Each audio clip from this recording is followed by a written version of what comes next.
ഒരു മഹാനായ കവി എഴുതിയിരുന്നു, നമ്മുടെ കുട്ടികൾ അമ്പുകളാണ്, പേരൻസ് വില്ലുകളാണ്. കുട്ടികളെ ക്യാച്ച് ദം യങ്, ഏറ്റവും ചെറുപ്പത്തിൽ തന്നെ അവരെ ക്യാച്ച് ചെയ്തിട്ട് അവരെ ട്രെയിൻ ചെയ്യുക എന്നുള്ളതാണ് എൻ്റെ പ്രിൻസിപ്പിൾ.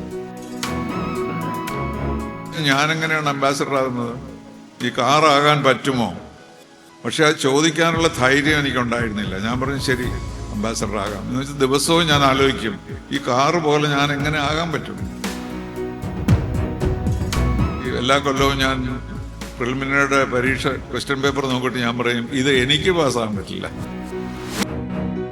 അപ്പൊ ഞങ്ങൾ 4 ആൺകുട്ടികളാണ്.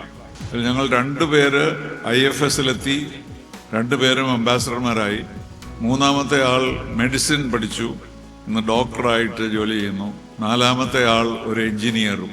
സ്വപ്നം എന്ന് വേണമെങ്കിൽ പറയാം. 4 കുട്ടികൾ ഇത്ര പ്രശസ്തമായി പഠിച്ചു.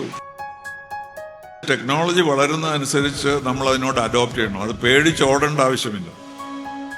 MTM എന്നെ ഏറ്റവും കൂടുതൽ സന്തോഷിപ്പിച്ചതാണ്. മദർ തെരേസയുടെ പേരിലുള്ള ഒരു സ്കൂള്. നിങ്ങൾക്ക് എല്ലാം അറിയാമെന്ന് ഞാൻ പ്രതീക്ഷിക്കുന്നു. ആരാണ് മദർ തെരേസ?